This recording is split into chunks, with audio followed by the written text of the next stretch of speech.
أهل القرآن. الحمد للہ رب العالمین والصلاة والسلام علی اشرف الانبیاء والمرسلین نبینا محمد وعلی آلہ وصحبہ اجمعین، اما بعد فاعوذ باللہ من الشیطان الرجیم، بسم اللہ الرحمن الرحیم، وَلَقَدْ يَسَّرْنَا الْقُرْآنَ لِلذِّكْرِ فَهَلْ مِن مُدَّكِرٍ۔ صدق اللہ العظیم۔ رب اشرح لی صدری ویسر لی امری واحلل عقدۃ من لسانی یفقہوا قولی، آمین یا رب العالمین۔ عزیز طلباء و طالبات، لسان القرآن یعنی قرآن کی زبان، اس پیریڈ میں میں آپ کو خوش آمدید کہتا ہوں۔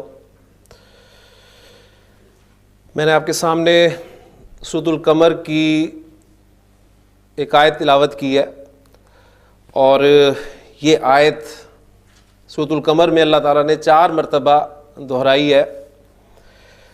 اس آیت کا ترجمہ کیا ہے یقیناً آپ سب کے علم میں پہلے سے ہوگا، لیکن ہم ذرا اس ترجمے کو دہرا لیتے ہیں کہ اللہ تعالیٰ نے اس آیت میں ارشاد فرمایا ہے کہ یقیناً ہم نے اس قرآن کو آسان کر دیا ہے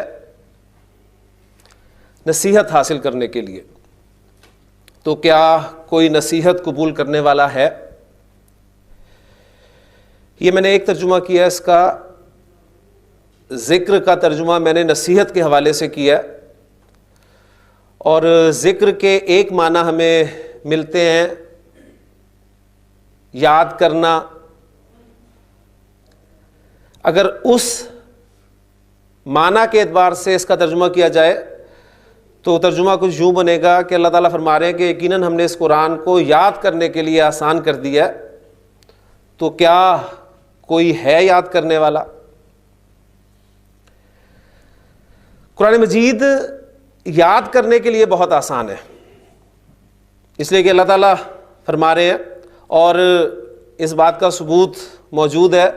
آپ دیکھیں گے کہ ایک چھوٹے سے بچے سے لے کر ایک بوڑھے کافی عمر کے شخص کو یہ قرآن جو ہے یہ زبانی یاد ہے۔ دنیا کی کوئی کتاب ایسی نہیں ہے جس کو حرف بہ حرف یاد کیا جا سکے، لہٰذا اللہ تعالیٰ کا جو یہ فرمان ہے کہ یقیناً ہم نے اس قرآن کو یاد کرنے کے لیے آسان کر دیا ہے، تو یہ بالکل برحق ہے۔ اب میں دوسرے معنی کے حوالے سے ذرا آپ کے سامنے بات کرنا چاہوں گا کہ جس کا ترجمہ ہم نے کیا ہے کہ اور یقیناً ہم نے اس قرآن کو آسان کر دیا ہے نصیحت حاصل کرنے کے لیے، تو کیا کوئی نصیحت قبول کرنے والا ہے؟ قرآن مجید نصیحت حاصل کرنے کے لیے بھی بہت آسان ہے، لیکن قرآن مجید نصیحت حاصل کرنے کے لیے اسی وقت آسان ہوگا جب اس کی زبان بھی آسان ہوگی۔ جبکہ ہم جانتے ہیں کہ قرآن مجید کو ماننے والے اکثر لوگوں کی زبان جو ہے وہ قرآن کی زبان نہیں ہے، اور یہ انڈرسٹوڈ ہے کہ قرآن مجید کی زبان جو ہے وہ عربی ہے۔ تو آپ سب جانتے ہیں کہ اس دنیا میں جو مسلمان پائے جاتے ہیں ان میں سے اکثر مسلمانوں کی زبان عربی نہیں ہے، لیکن اللہ تعالیٰ فرما رہے ہیں کہ ہم نے قرآن کو آسان کر دیا ہے نصیحت حاصل کرنے کے لیے، اور یہ بات اسی صورت میں صحیح ہو سکتی ہے جبکہ اس کی زبان بھی آسان ہو۔ لیکن جب ہم اپنا جائزہ لیتے ہیں یا اس طریقہ کار کا جائزہ لیتے ہیں یا اس زبان کو سیکھنے کے حوالے سے ہم گفتگو کرتے ہیں تو ہم میں سے اکثر یہی کہتے ہوئے پائے جاتے ہیں کہ عربی بہت مشکل زبان ہے، لیکن یقین مانیے عربی بہت آسان زبان ہے۔ اب اسے مشکل کیوں بنایا گیا؟ یا یہ مشکل کیسے لگتی ہے، ان سب باتوں کو انشاءاللہ تعالی ہم یہاں پر جاننے کی کوشش کریں گے۔ خاص طور پہ ہم اردو بولنے والوں کے لیے تو عربی سیکھنا انتہائی آسان ہے، اس لیے کہ کل محترم ڈاکٹر عبدالسمیع صاحب بھی فرما رہے تھے کہ ہماری اس بولی جانے والی زبان اردو میں تقریباً 70 سے 80% الفاظ عربی کے، اس لیے ہمارے لیے یعنی اردو بولنے والوں کے لیے عربی سیکھنا انتہائی آسان ہے۔ بس ایک زبان سے جب لفظ دوسری زبان میں جاتے ہیں تو ان الفاظ میں جو تغیر پیدا ہوتا ہے، جو تبدیلیاں پیدا ہوتی ہیں، اگر ہم ان تبدیلیوں کو سمجھ لیں تو یقین مانیے آپ کے لیے عربی بہت آسان ہو جائے گی۔ اور انشاءاللہ تعالی میں آپ کو کوشش کروں گا کہ یہاں پر یہ جو عربی ہے، قرآن کی زبان ہے، یہ اردو میں سکھاؤں، اس لیے کہ مجھے انگریزی بھی اسی وقت سمجھ میں آتی ہے جب اسے اردو میں بولا جائے۔ تو انشاءاللہ تعالی ہم یہاں پر عربی سیکھیں گے اور اس زبان یعنی اپنی بولی جانے والی زبان اردو کی مدد لیں گے، اور اس کلاس میں ہم جو طریقہ کار اختیار کریں گے وہ زبان سیکھنے کے حوالے سے جو مختلف طریقے ہیں ان میں سے ایک طریقہ جو ہم اختیار کریں گے وہ یہ ہوگا کہ زبان کی مدد سے، اور ہماری سیکھی ہوئی زبان اردو ہماری اپنی زبان ہے، اور ہمارا کہنا ہے کہ ہمیں بچپن سے پڑھ رہے ہیں تو اب تک انگریزی بھی آ گئی ہے، تو ان دونوں زبانوں کو استعمال کرتے ہوئے ہم انشاءاللہ تعالی عربی زبان کے قواعد سیکھیں گے، اور انشاءاللہ تعالی وہ جو کل ڈاکٹر صاحب گفتگو کر رہے تھے آپ کے ساتھ صرف اور نحو کی، ان مشکل ٹرمینالوجی کو ایک طرف کرتے ہوئے میں انشاءاللہ تعالی آپ کو آسان طریقے سے عربی سکھانے کی انشاءاللہ کوشش کروں گا۔ آپ اس کلاس سے کس طرح زیادہ سے زیادہ فائدہ اٹھا سکتے ہیں، اس کے لیے چند گزارشات میں آپ کے سامنے رکھنا چاہوں گا، پھر اس کے بعد انشاءاللہ تعالی ہم باقاعدہ اپنے سبق کا آغاز کرتے ہیں۔ سب سے پہلی بات تو آپ کے ذہن میں یہ ہونی چاہیے کہ یہ جو آپ کے کورس ڈیزائن کیا گیا ہے پورا یہ 4 ماہ کا، اس میں عربی کے حوالے سے جو ہیڈنگ میں پڑھ رہا تھا وہ یہ تھا کہ عربی گرامر برائے قرآن فہمی۔ تو اسکوپ ہمارا عربی سیکھ کر قرآن کو سمجھنا ہے، ہمارا مقصد قطعی یہ نہیں ہے کہ ہم نے عربی سیکھ کے تو اس کے بعد عربی بولنی ہے اور ہم نے معاش کے لیے یا تعلیم کے لیے یا اور کسی سلسلے میں کسی عرب ملک میں جانا ہے اور ہم اس کلاس میں اس لیے شرکت کر رہے ہیں۔ تو پہلی بات تو یہ آپ اچھی طرح ذہن میں بٹھا لیں کہ اس کلاس میں آپ کو قرآن سمجھنے کے لیے ضروری عربی سکھائی جائے گی۔ اب کیا کام آپ کریں گے جس سے آپ اس سے بھرپور فائدہ اٹھا سکتے ہیں، وہ چند باتیں اگر ہم نوٹ کر لیں تو انشاءاللہ تعالی بہت فائدہ ہوگا آپ کو۔ پہلی بات یہ کہ اس کلاس میں، ویسے تو ہر کلاس کے لیے رولز لاگو ہیں لیکن خاص طور پہ اس کلاس کے لیے چھٹی ناممکن۔ ایک چھٹی تو بہت دور کی بات ہے، اگر آپ 5-10 منٹ بھی لیٹ ہو گئے تو آپ سمجھ نہیں پائیں گے کہ کیا بات ہو رہی ہے، کیونکہ بڑی خوبصورت زبان ہے، بڑی لنکڈ لینگویج ہے، تمام لنکس آپ کے اگر پورے ہیں تو انشاءاللہ تعالی یہ زبان آپ کو ایسے سمجھ میں آئے گی۔ اگر آپ کا ایک بھی لنک مس ہے یا کلیئر نہیں ہے، آپ کو پرابلم پیش آئے گی، اس پرابلم کی وجہ سے جو مشکل آپ کو پیش آ رہی ہے اس سے بددلی آپ کے اندر پیدا ہوگی اور آپ یہی رزلٹ لے کے نکلیں گے کہ واقعی عربی بہت مشکل زبان۔ تو ریگولیرٹی، پنکچویلٹی، اور پھر جو آپ کو یہاں پر بک دی جائے گی اس بک کے حوالے سے ایک اہم بات، عام طور پہ کلاسز میں یہ کہا جاتا ہے کہ جی یہ ہم نے پڑھ لیا، اب اگلا سبق جو ہے عام طور پہ اسٹوڈنٹس کی بھی عادت ہوتی ہے کہ اگلا سبق پڑھ کر آتے ہیں، تو آپ کو قطعاً اگلا سبق پڑھنے کی اجازت نہیں ہوگی۔ آپ صرف وہی پڑھیں گے اس کتاب میں سے جو آپ نے یہاں پر پڑھ لیا ہے، اس کو آپ اس کتاب سے دیکھ سکتے ہیں۔ یہ آپ کو میں ٹپس دے رہا ہوں اس کلاس سے بھرپور فائدہ اٹھانے کے لیے. تو اگر آپ اس میں سے کچھ مس کریں گے تو آپ اس سے یقیناً پھر بھی فائدہ اٹھائیں گے, لیکن وہ جو بھرپور کا لفظ میں نے استعمال کیا ہے وہ مس کر بیٹھیں گے.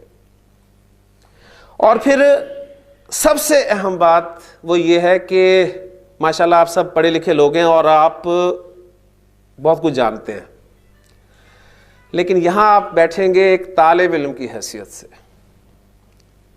آپ کو جو کچھ معلوم ہے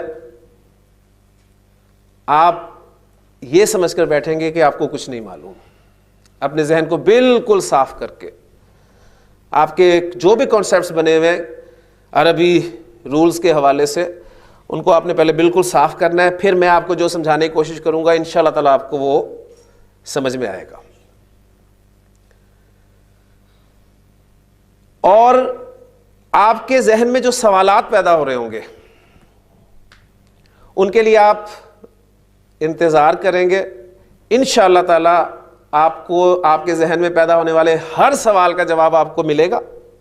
بس تھوڑا سا آپ کو صبر کرنا پڑے گا, آپ کو جلدی نہیں کرنی پڑے گی, جلدی نہیں کرنی ہوگی, اس لیے کہ یہاں پر کھڑے ہو کے مجھے معلوم ہے کہ کس سوال کا جواب جو ہے وہ کس وقت دینا ہے. ہاں, جو آگے کے سوالات آپ کے ذہن میں پیدا ہو رہے ہیں ان کے حوالے سے یہ میں بات کر رہا ہوں. جو ٹاپک کے حوالے سے سوالات چل رہے ہیں, جو آپ کے ذہن میں کوئی بات سمجھ میں نہیں آ رہی, وہ آپ ضرور کر سکتے ہیں. تو یہ چند گزارشات تھیں. انشاءاللہ تعالیٰ جب ہم ان پر عمل کریں گے تو یقین مانیے آپ اس کورس کو انتہائی مفید پائیں گے. اب ہم اللہ تعالیٰ سے دعا کرتے ہیں کہ اللہ تعالیٰ ہمارے لیے اس کورس کو آسان کرے, اسے مشکل نہ بنائے اور اسے خیریت کے ساتھ مکمل کرے. لہٰذا آپ کی جو کتاب ہے لسان القرآن کے نام سے, اس میں بھی وہ دعا لکھی ہوئی ہے, تو انشاءاللہ تعالیٰ وہ دعا وہاں سے یاد کریں گے. میں دعا آپ کے سامنے پڑھ دیتا ہوں کہ ربی یسر, اے میرے رب آسانی فرما, ولا تعسر, اور مشکل نہ فرما, وتمم بالخیر, اور خیر کے ساتھ خیریت کے ساتھ مکمل فرما. اس دعا کو انشاءاللہ تعالیٰ ہم روز پہلے آ کر پڑھا کریں گے, اور میری خواہش یہ ہوگی کہ آپ میں سے جو کوئی ایک اسٹوڈنٹ ہے وہ مطلب ڈیلی چینج ہو اور مختلف اسٹوڈنٹس جو ہیں اس دعا کو پڑھیں تاکہ دعا بھی ہمیں یاد ہو جائے. اور انشاءاللہ تعالیٰ آپ دیکھیں اس دعا کی برکتیں آپ کے لیے آسانی ہو جائے گی, کیونکہ آسانی اور مشکل یہ سب اللہ کی طرف سے ہی ہیں. اور قرآن مجید کی وہ آیت بھی آپ کے ذہن میں ہے کہ اِنَّ مَعَ الْعُسْرِ یُسْرًا, یقیناً تنگی کے ساتھ آسانی ہے. تو کبھی آپ کے لیے بہت آسانی ہوگی یہاں پر آنے کی, یہاں پر بیٹھنے کی, یہاں پر سمجھنے کی, اور کبھی کبھی آپ کے لیے یہاں پر آنا بہت مشکل ہوگا اور یہاں پر کوئی بات سمجھ نہیں آئے گی. تو یہ ساتھ ساتھ چلے گا, لیکن اس کے لیے طریقہ کار کیا ہے کہ ہم نے اللہ کی طرف رجوع کرنا ہے, اللہ سے مدد مانگنی ہے کہ ربی یسر ولا تعسر وتمم بالخیر. تو اب دعا کے ساتھ ہم باقاعدہ اپنے اس کورس کا آغاز کرتے ہیں. عربی زبان, جیسے میں نے آپ کو کہا کہ ہم اردو بولنے والوں کے لیے بہت آسان ہے, تو بہت ساری باتیں پہلے سے آپ کے علم میں ہیں, وہ ہم پہلے چند باتیں یہاں پر اکٹھی کریں گے, پھر اس میں آہستہ آہستہ تدریجاً جو ہے اضافہ کرتے چلیں گے اور انشاءاللہ تعالیٰ اپنے کورس کو آسان کرتے چلیں گے. تو عربی زبان میں بنیادی حیثیت حروف الہجا کو حاصل ہے. حروف الہجا جنہیں آپ اردو میں حروف تہجی اور انگریزی میں الفابیٹ کے نام سے جانتے ہیں. ٹھیک, اب ظاہر بات ہے ہر زبان میں کچھ لیٹرز ہوتے ہیں جن کی وجہ سے, جن کی مدد سے الفاظ جو ہیں وہ بنتے ہیں. تو عربی میں انہیں حروف الہجا کہتے ہیں. تو وہ حروف الہجا میں آپ کے سامنے بورڈ پر لکھ رہا ہوں, اور پھر میں آپ میں سے کسی سے درخواست کروں گا کہ وہ ان حروف کو پڑھ کر سنائے.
حروف الہجا میں نے آپ کے سامنے بورڈ پہ لکھے ہیں اور ہم سب الحمدللہ ان تمام حروف سے پوری طرح واقف ہیں، کیونکہ یہ تمام حروف ہماری بولی جانے والی زبان اردو جو ہے اس میں استعمال ہوتے ہیں اور ہم انہیں پڑھتے آئے ہیں۔ اچھا، اب پہلی بات یہ کہ یہ جو حروف میں نے لکھے ہیں آپ کو ایک خاص ترتیب میں نظر آ رہے ہیں، اور وہ خاص ترتیب یہ ہے کہ کل کتنی لائنز میں میں نے روز میں نے انہیں لکھا ہے 4، اور ہر لائن میں یا رو میں کتنے حروف ہیں 7۔ لہٰذا اس کا ہمیں فائدہ یہ ہوا کہ ہمیں ان حروف کی تعداد جو ہے وہ پتہ چل گئی۔ تو حروف الہجا کی تعداد عربی زبان میں کتنی ہے 28۔ تو یہاں جو آپ کے سامنے حروف لکھے ہوئے ہیں ان کی تعداد جو ہے وہ 28 ہے۔ اب ظاہر بات ہے، دیکھیں الفابیٹ انگریزی میں کتنے ہیں 26، اردو میں حروف تہجی کتنے ہیں؟ ہاں دیکھیں انگریزی میں کوئی اختلاف نہیں، اردو میں جو ہماری اپنی زبان ہے ہمیں تھوڑی پریشانی ہوتی ہے، ہمیں سوچنا پڑتا ہے کہ کتنے 31 کے 37 یا 38 یا 52 یہ آپ پہ میں چھوڑتا ہوں، آپ چیک کر کے بتائیے گا۔ بہرحال عربی زبان میں استعمال ہونے والے حروف الہجا جو ہیں وہ کتنے ہیں 28۔ اچھا، اب ان حروف کی عربی میں اپنی پروننسیشن ہے۔ اردو میں ہم انہیں کیسے پڑھتے ہیں؟ الف بے تے سے جیم ہے خے، ایسے ہی ہے نا، لیکن عربی میں آپ انہیں ایسے نہیں پڑھتے۔ عربی میں آپ کیسے پڑھتے ہیں؟ آپ میں سے میں درخواست کروں گا کہ آپ ذرا ان حروف کو پڑھ دیں۔ جی آپ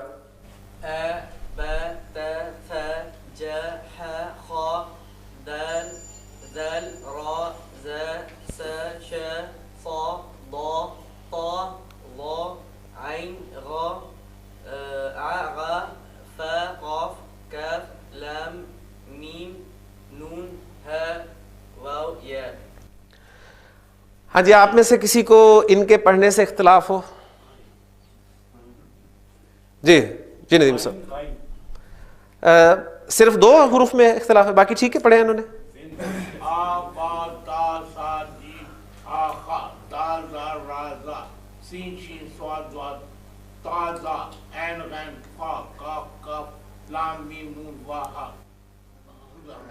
اور کوئی؟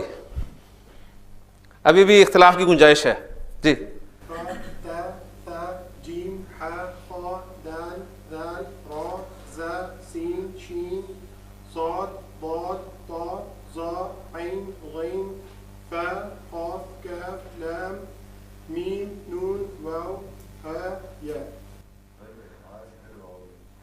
ٹھیک ہے، میں نے لکھے وہ اسی طرح ہا کو پہلے لکھا ہے۔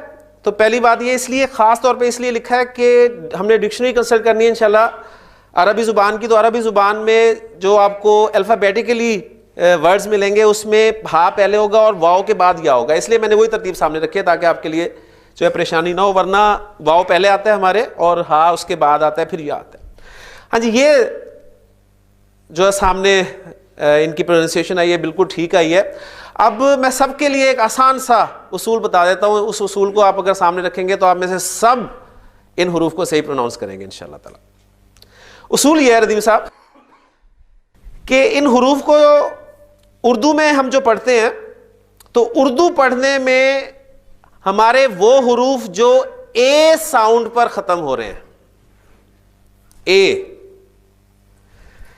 کون کون سے حروف اے ساؤنڈ پر ختم ہو رہے ہیں؟ ذرا پہلی لائن میں دیکھیں، الف بے تے سے جیم ہے خے، ٹھیک؟ ان پہلی لائن میں کتنے حروف جو ہیں وہ اے ساؤنڈ پہ ختم ہو رہے ہیں؟ 5۔ ایک الف نہیں ختم ہو رہا اور ایک جیم نہیں ختم ہو رہا، لہذا جو حروف اردو پڑھنے میں اے ساؤنڈ پر ختم ہوں گے آپ نے ان حروف کو عربی میں آ ساؤنڈ کے ساتھ پڑھنا ہے، سمپل سا رول، ٹھیک ہو گیا؟ اردو پڑھنے میں جو حروف آپ کے اے ساؤنڈ پر ختم ہو رہے ہیں ان حروف کو آپ نے آ ساؤنڈ کے ساتھ پڑھنا ہے، لہذا الف ناٹ آ، الف با بے با تے تا سے سا جیم ہے ہا خے خا دال ذال رے را زے زا سین شین صاد واد توئے طا زوئے زا عین غین فے فا قاف کاف لام میم نون ہے ہا واو یہ یا. کلیئر ہو گیا جی؟ تو اب آپ کے لیے ساری زندگی کا مسئلہ حل ہو گیا. اب آپ کو پریشانی نہیں ہوگی کہ جی کون سے حرف کو کیسے پڑھنا ہے، ورنہ یاد رکھنا ہمارے لیے بڑا مشکل ہو جاتا ہے. یہ ہم نے اس لیے نہیں پڑھا ہے کہ اب جب ہم الفاظ بنائیں گے تو ان الفاظ میں جو حروف استعمال ہوں گے ان حروف کو ہم نے اسی طرح پروناؤنس کرنا ہے. اب ہم عربی لفظ میں جب بے آئے گا تو ہم اسے بے نہیں بولیں گے بلکہ کیا بولیں گے؟ با. فے آئے گا تو ہم اس کو فا بولیں گے. یہ اس لیے ضروری ہے. کلیئر ہوگی؟ تو عربی زبان میں استعمال ہونے والے حروف جو ہیں حروف الہجا، ان کی تعداد آپ کے سامنے آ گئی ہے 28. ان حروف کی تعداد میں ایک اختلاف ہے. وہ اختلاف ایک حرف کی وجہ سے ہے اور وہ ایک بڑا اہم حرف ہے جو آپ کو ان حروف میں نظر نہیں آ رہا، لیکن آپ کو قرآن مجید میں وہ لکھا ہوا نظر آتا ہے، اور وہ حمزہ ہے. یعنی حمزہ میں نے اس لسٹ میں شامل نہیں کیا. اس کی وجہ کیا ہے وہ ابھی آپ کے سامنے آتی ہے، لیکن اس کے لیے ہمیں ایک بات اور سمجھنی پڑے گی، اور وہ بات ہے حرکات کی.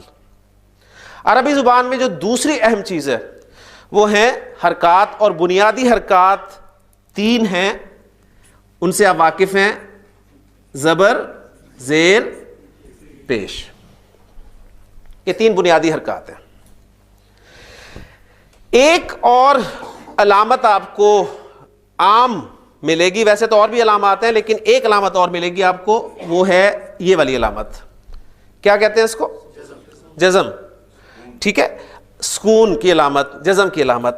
اچھا، اب یہ علامت بورڈ پر لکھتے ہوئے یا آپ اپنی جب کاپیز پہ لکھیں گے تو جلدی میں لکھنے کی وجہ سے اس پیش کے ساتھ جو ہے وہ مکس ہونے کے چانسز ہیں. لہٰذا ہم اپنے اس کلاس اس علامت سکون کے لیے جو سمبل یوز کریں گے وہ یہ نہیں ہوگا بلکہ یہ ہوگا. ٹھیک، اس کے لیے ایک دائرہ بھی عام طور پہ استعمال کیا جاتا ہے. مختلف علامات ہیں لیکن ہم اس کے لیے اپنی اس کلاس میں اس کو یوز کریں گے. تو زیر زبر پیش اور یہ علامت سکون. اب حمزہ اس میں شامل کیوں نہیں ہے وہ میں آپ کو بتا دوں کہ ہمارے کچھ بزرگ کہتے ہیں کہ الف اور حمزہ دراصل ایک ہی حرف ہے. الف اور حمزہ میں کوئی فرق نہیں ہے. کچھ کہتے ہیں کہ نہیں جی، الف ایک الگ سے حرف ہے اور حمزہ الگ سے حرف ہے. جو تو الف اور حمزہ کو الگ حروف مانتے ہیں ان کے نزدیک پھر تعداد جو ہے حروف الہجا کی وہ 29 ہو جائے گی. جو کہتے ہیں کہ الف اور حمزہ ایک ہی حرف ہیں ان کے نزدیک تعداد جو ہے وہ 28 رہے گی. تو الف اور حمزہ میں فرق کیا ہے؟ وہ جو یہ کرتے ہیں کہ وہ دو حروف ایک ہی ہیں لیکن پھر فرق کیا ہے؟ وہ کہتے ہیں کہ الف جو ہے وہ بغیر کسی حرکت یا علامت سکون کے ہے، لیکن اگر الف پر کوئی علامت آ جائے، زبر آ جائے، زیر آ جائے، پیش آ جائے یا علامت سکون آ جائے تو اب آپ اس کو الف نہیں کہیں گے بلکہ حمزہ کہیں گے. تو آج آپ کو جو دوسری چیز پتہ چلی ہے، انشاءاللہ آپ اس کے ساتھ میں بہت کچھ سیکھیں گے، انشاءاللہ بہت کچھ سیکھیں گے.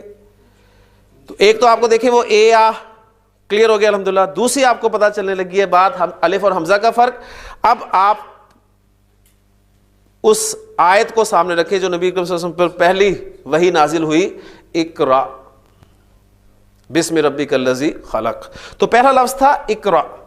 اب اس بات کو سامنے رکھتے ہوئے میری آپ سے درخواست ہے کہ آپ مجھے بتائیں کہ اس لفظ میں الف کہاں ہے؟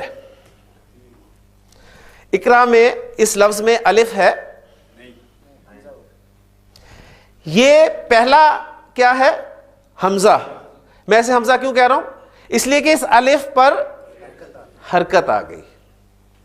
اور جو آخر میں الف آ رہا ہے اسے میں حمزہ کہہ رہا ہوں. کیوں؟ اس لیے کہ اس پر علامت سکون آ گئی. لہٰذا اس لفظ میں کوئی الف نہیں ہے, دونوں جگہ پر جو آپ کو الف نظر آ رہا ہے وہ اصل میں حمزہ ہے. لیکن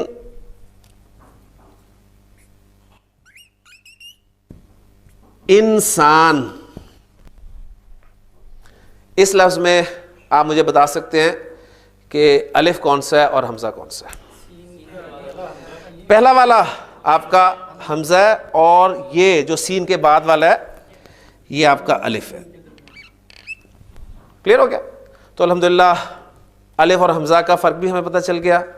جب بھی آپ قرآن مجید میں کسی الف پر کوئی حرکت دیکھ لیں یا علامت سکون دیکھ لیں تو آپ اسے اب الف نہیں کہیں گے بلکہ حمزہ کہیں گے, اور بغیر کسی حرکت اور علامت سکون کے وہ الف جو ہے وہ واقعی الف کہلائے گا. تو دو باتیں الحمدللہ ہمارے سامنے آ گئیں.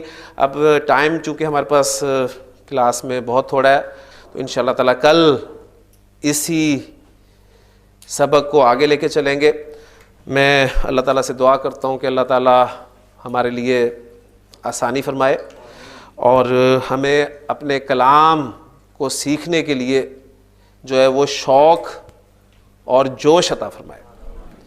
دعا پر اختتام کرتے ہیں. سبحانک اللہم و بحمدک اشہد ان لا الہ الا انت استغفرک و اتوب الیک.